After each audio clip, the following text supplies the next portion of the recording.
Hello বন্ধুরা, আমি চম্পা তোমাদের সাথে যে রেসিপিটি শেয়ার করছি সেটা হলো এই দেখো, এইখানে আছে 5 পিস মাছ আছে আর 200 গ্রাম মাছের ডিম আছে। এই ডিমটা দিয়ে বেসনটা দিয়ে মাখিয়ে একদম 1 চামচ বেসন নিয়েছি, এটা দিয়ে মাখাবো। মাখিয়ে নিয়ে বড়া তৈরি করব, করে এই ঝিঙে দিয়ে আলু দিয়ে মাছ দিয়ে বড়া দিয়ে ঝোল করব। কড়াইতে দিয়ে দিলাম তেল, এবার মাছগুলোকে আগে ভেজে নিই, তারপরে ওই বেসন দিয়ে ওই ডিম দিয়ে বড়া করে। দেখো আমি মাছের ডিমটাকে বেসন দিয়ে ফাটিয়ে নিয়েছি, একদম 1 চামচ বেসন দিয়েছি। মাছের ডিমটা আমি একটুখানি গুঁড়ো গুঁড়ো করে আর কি করে নেব, গোটা গোটা ফাটলে থোকা অবস্থা ফাটলে পরে সে ভেতরটা কেমন লাগে, ওই জন্য আমি যখনই মাছের ডিম করে আমি এইভাবে করে নিই, নিয়ে তা বড়া তৈরি করি, তাহলে ভেতরটা ভালো ভাজা হয়। এর মধ্যে দিয়েছি একটুখানি নুন আর একটুখানি হলুদ। এবার আমার এই মাছগুলো ভাজা হয়ে গেছে, এবার এই মাছগুলোকে তুলে নেবো। এইটা তো এখানে এই যে 3 পিস আর এইখানে দিচ্ছি। এবারে মাছগুলো তেলটার মধ্যে বড়াগুলোকে ভেজে নেবো, নিয়ে তারপরে আমি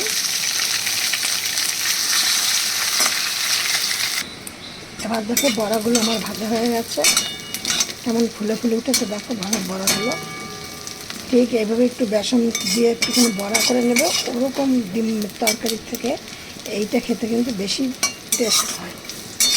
এবার সবাই তো সমান না, কেউ হয়তো ওইটাই বেশি পছন্দ করে। এবার আমি এইটা নামিয়ে নিচ্ছি। এবার আমি দিয়ে দিচ্ছি কড়ার মধ্যে তেল। আমি কিন্তু তোমাদের প্রত্যেকটা ভিডিওতে আমি বলি আমার তেল কম, মশলা কমে রান্না। এবার এর মধ্যে দিয়ে দিলাম এই সাদা জিরেটা।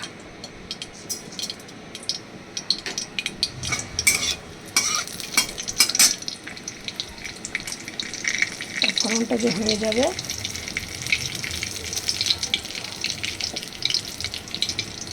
এবার এর মধ্যে দিয়ে দিচ্ছে 2টো তেজপাতা।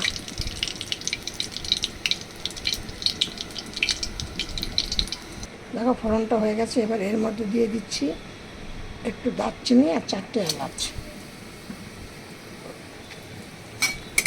যখন এটা বেশ সুন্দর একটা গন্ধ থাকবে তখন আমি এর মধ্যে দিয়ে দেবো, তার ফোড়নটা হয়ে যাবে, তখন আমি এর মধ্যে দিয়ে দিচ্ছি আলু।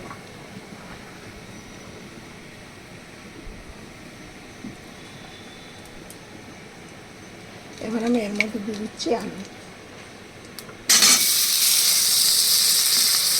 আর ঝিঙেটা আমি এখন দেবো না, ঝিঙে এখন দিলে একদমই গলে প্যাক হয়ে যাবে। আমি ঝিঙেটা দেবো একটু বাদে। আলুটা পুরো ভাজা ভাজা হয়ে এসছে, এবার আমি এর মধ্যে দিয়ে দিচ্ছি ঝিঙেগুলো।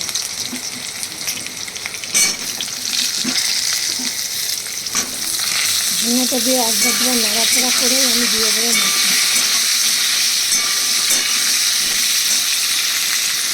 আমি তোমাদের আগেই বলি, প্রত্যেকটা ভিডিওতে বলি আমার তেল মশলা একদম কম।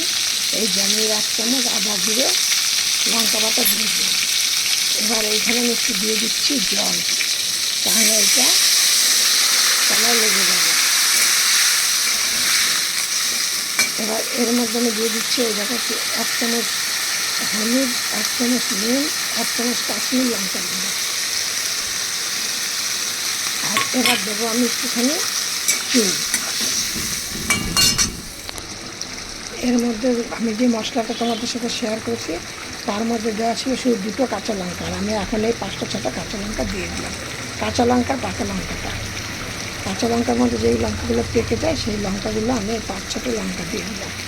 এবার আমি দিয়ে দিচ্ছি এর মধ্যে জল। দেখো ছেড়ে দিয়েছে।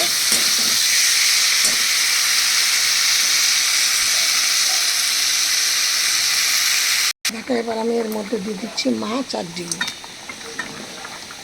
বড়া।